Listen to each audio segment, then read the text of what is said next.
now, as a matter of fact. So I know it can be a bit overwhelming, but I'm here to tell you there's nothing to worry about. You'll be fine. So let's just focus on getting you through your first week, okay? Let's see. First, there's an introductory greeting from the company that I'm supposed to read. It's kind of a legal thing, you know. Welcome to Freddy Fazbear's Pizza, a magical place for kids and grown-ups alike, where fantasy and fun come to life. Fazbear Entertainment is not responsible for damage to property or person. Upon discovering that damage or death has occurred, a missing person report will be filed within 90 days, where the property and premises have been thoroughly cleaned and bleached, and the carpets have been replaced. Blah, blah, blah. Now, that might sound bad, I know, but there's really nothing to worry about. The animatronic characters here do get a bit quirky at night, but do I blame them? No. If I were forced to sing those same stupid songs for 20 years and I never got a bath, I'd probably be a bit irritable at night too. So remember, these characters hold a special place in the hearts of children, and we need to show them a little respect, right? Okay. So just be aware, the characters do tend to wander a bit. They're left in some kind of free roaming mode at night. Something about their servos locking up to get turned off for too long.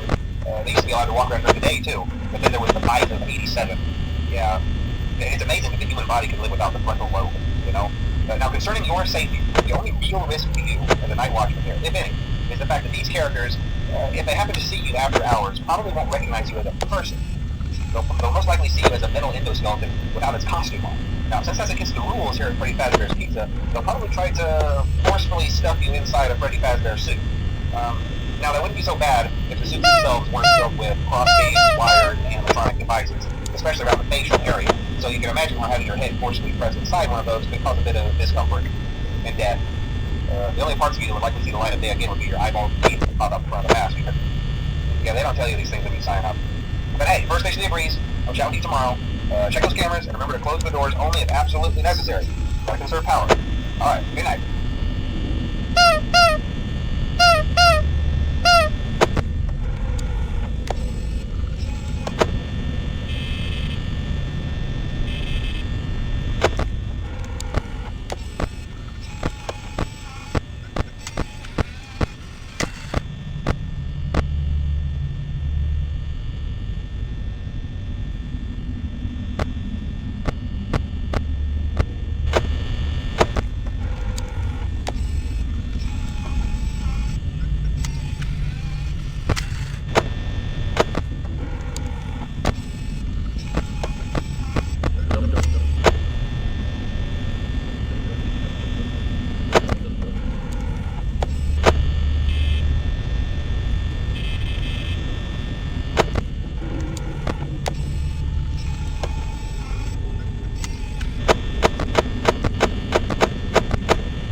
congrats!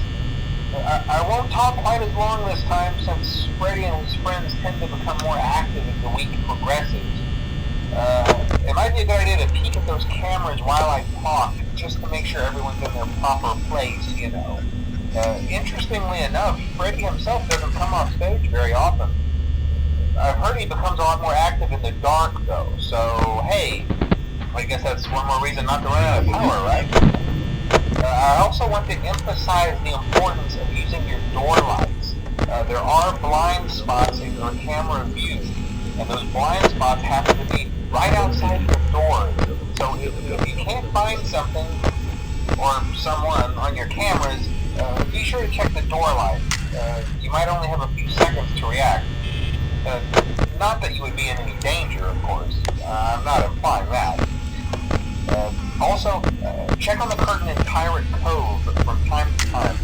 The character in there seems unique in that he becomes more active if the cameras remain off for long periods of time.